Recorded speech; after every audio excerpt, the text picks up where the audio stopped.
좋아요, 구독 부탁드립니다. 안녕하세요. 인생의 모든 고난과 역경 속에서도 한 줄기 빛을 찾아 헤매는 여러분을 위한 채널입니다. 오늘은 30년간 이어진 고부 갈등에 숨겨진 진실, 며느리의 두 얼굴에 대한 충격적인 이야기를 전해드리려 합니다. 이 이야기는 단순한 가족 싸움을 넘어 인간 본연의 탐욕과 배신, 그리고 그 속에서도 피어나는 진정한 사랑과 용서에 대한 깊은 메시지를 담고 있습니다. 자, 지금부터 박순자 여사의 파란만장했던 삶의 마지막 페이지를 함께 펼쳐보시죠. 구독과 좋아요를 누르면 넘어갑니다.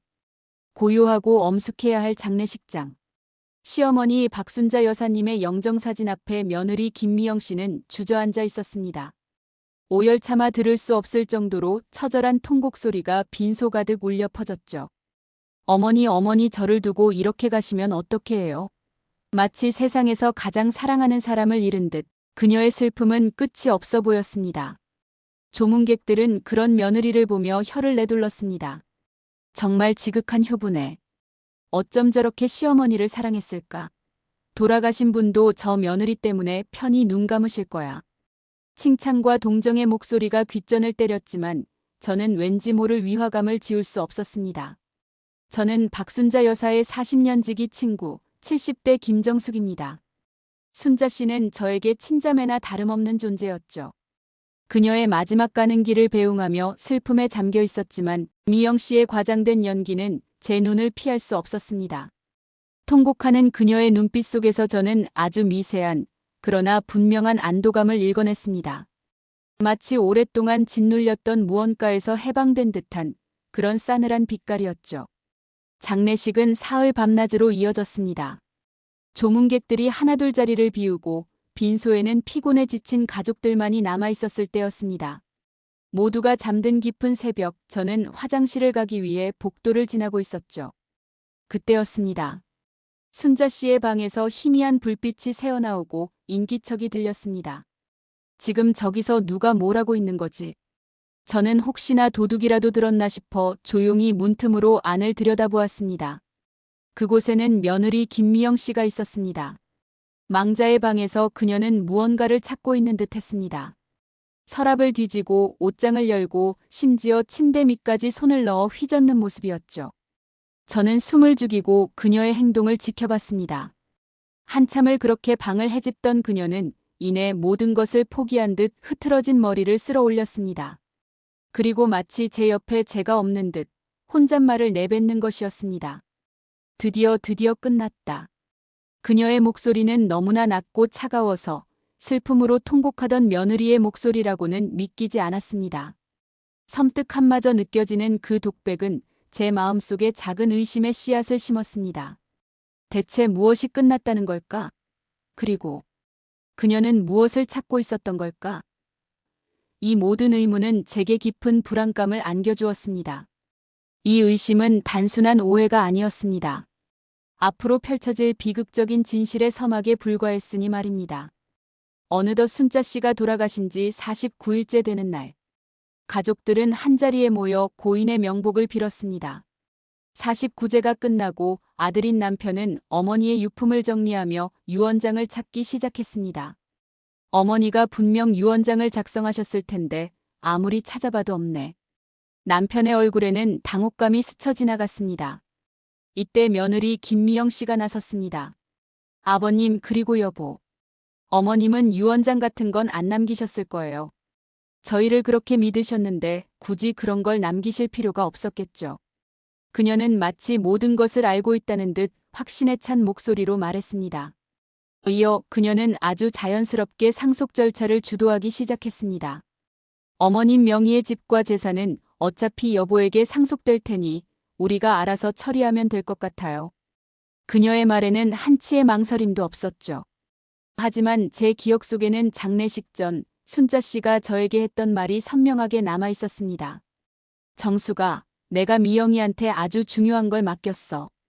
혹시라도 나중에 무슨 일이 생기면 꼭 내가 나서서 도와줘야 한다.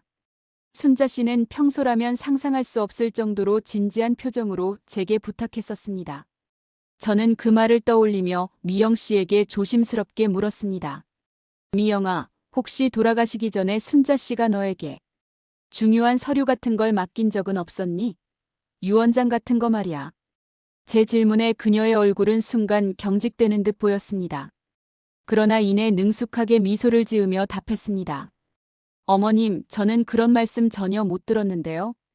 어머님은 늘 저를 믿으셨고 모든 것을 아들에게 맡기셨을 거예요. 능청스러운 그녀의 대답에 저는 더욱 의심을 굳혔습니다. 더욱 답답한 것은 아들의 태도였습니다. 그는 제가 미영 씨를 의심하는 듯한 말을 하자 노골적으로 불쾌감을 드러냈습니다. 어머니 친구분, 저희 어머니는 그런 분이 아니세요. 돌아가신 어머니를 2번 죽이는 말씀은 삼가주세요. 아들은 아내의 편에 서서 저를 오히려 이상한 사람 취급했습니다. 저는 고립감을 느꼈습니다. 하지만 제 직감은 분명했습니다. 미영 씨는 분명 거짓말을 하고 있었습니다.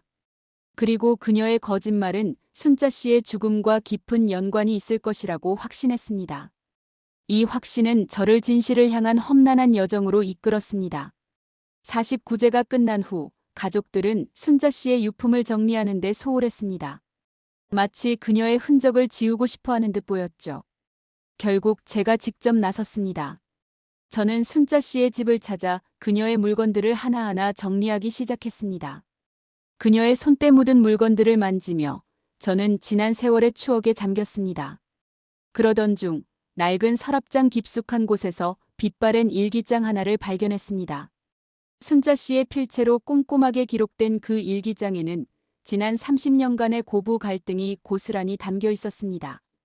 일기장 속에는 며느리 김미영 씨가 결혼 초부터 순자 씨를 어떻게 무시하고 학대했는지에 대한 기록이 빼곡했습니다. 미영이가 내 약을 몰래 바꿨어. 약효가 없다고 하니 비웃더군. 손자 앞에서 나를 치매 환자 취급하며 바보 만들었어. 어린 손자마저 할머니를 멀리하게 되었지. 아들은 아내 말만 믿는다. 내 말은 듣지도 않고 내가 미영이를 괴롭히는 줄 아나 봐. 일기장 곳곳에는 시어머니의 외로움과 고통이 절절하게 묻어 있었습니다.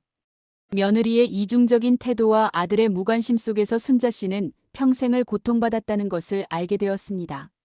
가장 충격적이었던 것은 순자 씨가 마지막으로 남긴 듯한 문구였습니다. 내 유언장은 미영이에게 주면 안 돼. 절대, 절대.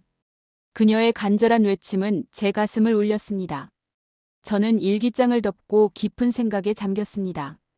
순자 씨의 억울함과 고통, 그리고 미영 씨의 잔혹한 이중성을 알게 된 이상 저는 더 이상 침묵할 수 없었습니다. 저는 진실을 밝히기로 결심했습니다. 하지만 이 결심은 저를 더욱 고립시켰습니다. 가족들은 제가 할머니 친구의 오지랖이라며 저를 외면했고 제 말은 그들에게 아무런 설득력도 없었습니다. 저는 혼자가 되었지만 순자 씨의 억울함을 풀어주기 위해 포기하지 않을 것이라고 스스로 다짐했습니다. 이 고립된 싸움은 이제 시작에 불과했습니다. 진실을 밝히기 위해 고군분투하던 어느 날 저는 우연히 순자 씨의 마지막 주치의였던 이진수 의사를 만났습니다. 이진수 의사는 60대 남성으로 순자 씨의 오랜 지병을 담당했던 분이었죠. 저는 혹시나 하는 마음에 이 의사에게 미영 씨에 대한 의심과 유언장의 행방에 대해 조심스럽게 이야기했습니다. 그러자 의사 선생님은 잠시 망설이더니 제게 충격적인 이야기를 털어놓았습니다. 박순자 여사께서 돌아가시기 한 달 전 며느리 몰래 유언장을 작성하셨습니다. 마치 마른 하늘의 날벼락 같은 소리였습니다. 순자 씨가 유언장을 남겼다니. 저는 흥분을 감추지 못했습니다. 의사는 이어 놀라운 사실을 공개했습니다. 박 여사님은 며느리 김미영 씨를 믿지 못해 자신이 죽으면 이 유언장 원본을 오직 당신 주인공에게만 전달해달라고 제게 간곡히 부탁하셨습니다. 순간 순자 씨가 제게 했던 미영이한테 중요한 걸 맡겼다는 말이 떠올랐습니다. 어쩌면 순자 씨는 미영 씨에게 유언장을 맡긴 것이 아니라 미영 씨가 유언장을 가로채려 할 것을 예상하고 저에게 진실을 지켜달라고 부탁했던 것이 아닐까요? 하지만 이 의사는 가족 갈등에 휘말리기 싫어 유언장 공개를 망설이고 있었습니다. 솔직히 저도 괜히 이 일에 얽혔다가 복잡한 상황에 처할까봐 걱정됩니다. 그의 말에 일리가 있었지만 저는 순자 씨의 마지막 부탁을 저버릴 수 없었습니다. 저는 그를 설득하기 시작했습니다. 선생님, 이건 단순히 가족 싸움이 아닙니다. 돌아가신 분의 마지막 유지를 지켜드리는 일입니다. 부디 용기를 내주십시오. 제 진심 어린 호소에 이 의사는 마침내 결심한 듯 고개를 끄덕였습니다. 저는 새로운 희망을 얻었습니다. 드디어 진실을 밝힐 수 있는 강력한 증거를 찾은 것이죠. 그러나 기쁨도 잠시, 미영 씨가 이 사실을 눈치채기 시작했다는 소식이 들려왔습니다. 제가 이 의사를 만난 사실을 어떻게 알았는지 그녀는 알 수 없는 경로로 저를 감시하고 있었습니다. 마치 사방이 감시망에 둘러싸인 듯한 느낌이었습니다. 며느리의 촉수는 예상보다 훨씬 빠르고 날카로웠습니다. 저는 이제 미영 씨의 감시 속에서 이 의사와 함께 유언장을 공개할 방법을 찾아야만 했습니다. 진실을 향한 여정은 더욱 험난해지고 있었습니다. 긴장감 속에 며칠이 흘렀습니다. 마침내 이진수 주치의는 유언장 원본을 제게 전달해 주었습니다. 제 손에 들린 유언장은 단순한 서류 뭉치가 아니었습니다. 그것은 순자 씨의 마지막 외침이자 30년 고부 갈등의 모든 진실을 담고 있는 판도라의 상자였습니다. 저는 조심스럽게 유언장을 펼쳤습니다. 그리고 그 내용을 읽어내려가는 순간 저는 충격에 휩싸였습니다. 유언장에는 상상을 초월하는 내용들이 담겨 있었습니다. 첫째, 재산의 50%는 순자 씨가 가장 아끼던 손자에게, 30%는 평소 관심이 많았던 사회사업에 기부하고 오직 20%만이 아들에게 상속된다는 내용이었습니다. 그리고 놀랍게도 며느리 김미영에게는 단 한 푼의 재산도 상속되지 않는다는 충격적인 사실이 명시되어 있었습니다. 저는 제 눈을 의심했습니다. 이것은 단순한 상속 분할이 아니었습니다. 순자 씨가 미영 씨에게 내린 단호한 심판이었습니다. 더욱 저를 경악하게 한 것은 유언장에 첨부된 증거 자료들이었습니다. 며느리 김미영 씨가 10년 전부터 시어머니 통장에서 몰래 돈을 빼돌렸다는 증거 사진과 녹취록이 고스란히 담겨 있었습니다. 횡령의 증거들이 너무나 명확하여 반박할 여지가 없었습니다. 그리고 유언장의 마지막 장에는 순자 씨의 절절한 마지막 메시지가 적혀 있었습니다. 미영아, 내가 나를 어떻게 대했는지 다 알고 있다. 하지만 아들이 너를 사랑하니 나는 그저 참을 수밖에 없었어. 내 죽음 이후에라도 이 모든 진실이 밝혀지길 간절히 바란다. 저는 심장이 터질 것 같았습니다. 이 모든 진실을 어떻게 가족들에게 알릴 수 있을까요? 저는 용기를 내어 가족들 앞에서 유언장을 공개했습니다. 제 목소리가 떨렸지만 저는 순자 씨의 억울함을 풀어주기 위해 한 글자 한 글자 또박또박 읽어내려갔습니다. 유언장의 내용이 공개되자 며느리 김미영 씨는 얼굴이 하얗게 질렸습니다. 이건 위조다. 말도 안 돼. 어머니가 치매라 아무것도 모르고 쓴 거야. 그녀는 필사적으로 소리쳤지만 이진수 주치의는 유언장이 법적으로 유효한 문서임을 확인시켜 주었습니다. 공증까지 완벽하게 맞춰진 어느 것 하나 흠잡을 데 없는 완벽한 유언장이었습니다. 아들은 충격에 빠져 그 자리에 주저앉았고 손자는 할머니의 진심을 뒤늦게 깨닫고 오열했습니다. 순자 씨가 자신을 얼마나 사랑했는지 그리고 그 사랑을 지키기 위해 얼마나 고통스러워했는지를 알게 된 것이죠. 모든 진실이 폭로되면서 김미영 씨의 가면은 완전히 벗겨졌습니다. 가족관계는 걷잡을 수 없이 붕괴될 위기에 처했습니다. 이제 저는 더 큰 폭풍 속으로 들어가야만 했습니다. 미영 씨의 반격이 시작될 것이 불보듯 뻔했기 때문입니다. 진실이 밝혀지자 며느리 김미영 씨는 마치 궁지에 몰린 짐승처럼 날뛰기 시작했습니다.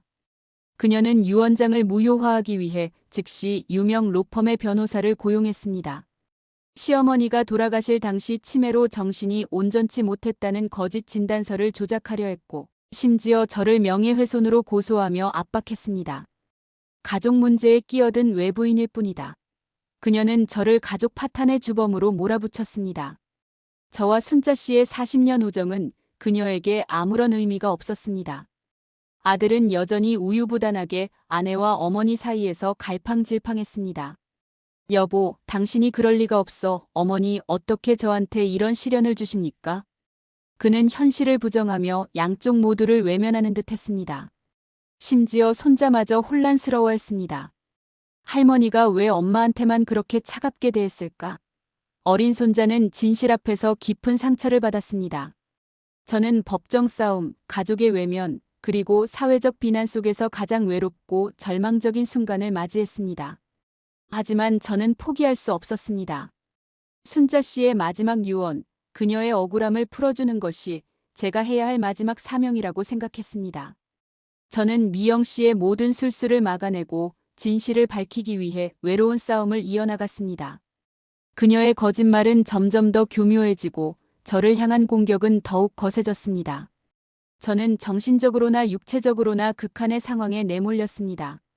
그러나 순자 씨의 일기장 마지막 페이지에 적힌 절대 포기하지 말하는 글귀가 제게 다시 일어설 용기를 주었습니다. 이 싸움은 단순히 저와 미영 씨만의 싸움이 아니었습니다. 그것은 정의와 불의의 싸움이었고 진실과 거짓의 싸움이었습니다. 마침내 법정에서 모든 것이 드러나는 날이 밝았습니다.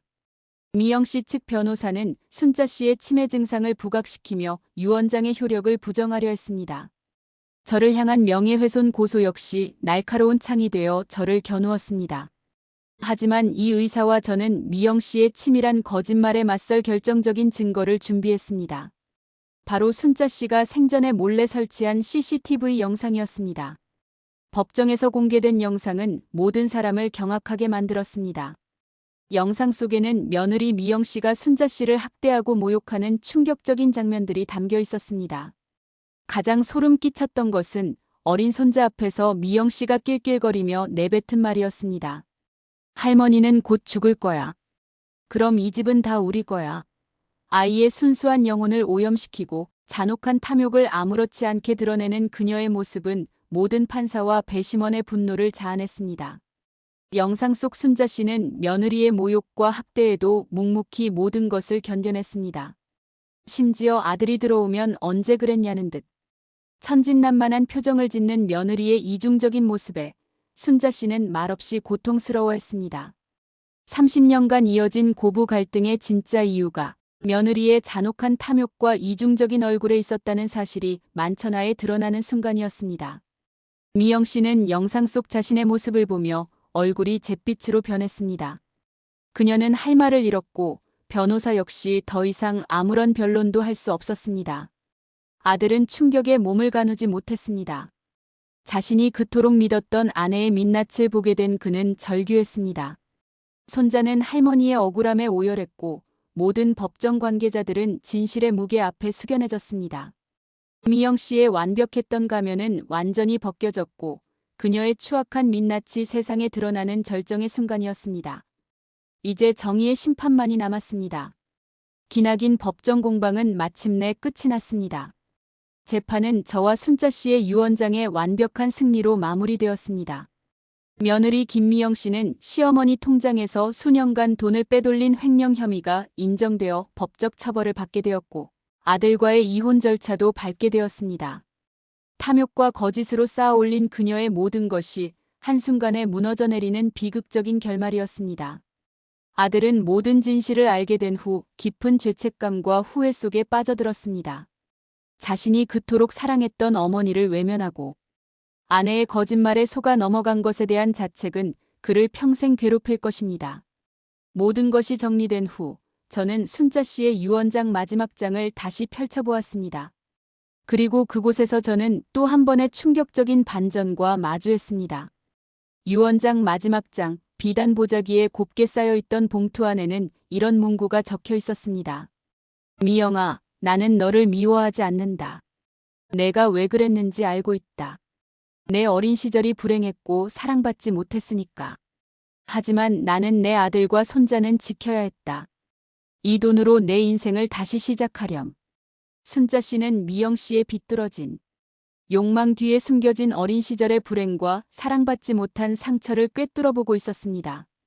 그녀는 미영 씨를 단죄하면서도 동시에 그녀를 이해하고 용서하는 깊은 사랑을 보여주었습니다. 이것은 단순한 용서가 아니었습니다. 30년 고부 갈등의 상처를 치유하고 모두에게 새로운 시작을 허락하는 위대한 사랑의 메시지였습니다. 순자 씨의 유언은 단순히 재산을 분배하는 문서가 아니었습니다. 그것은 한 인간의 삶을 통찰하고 사랑과 용서로 상처를 보듬으려는 어머니의 마지막 유산이었습니다. 이 이야기는 탐욕이 한 가정을 어떻게 파괴할 수 있는지, 그리고 진정한 사랑과 용서가 그 모든 상처를 어떻게 치유할 수 있는지를 극명하게 보여주었습니다. 우리는 이 이야기를 통해 진정한 가족의 의미와 인간 본연의 가치를 다시 한번 되새기게 됩니다. 시청해주셔서 감사합니다.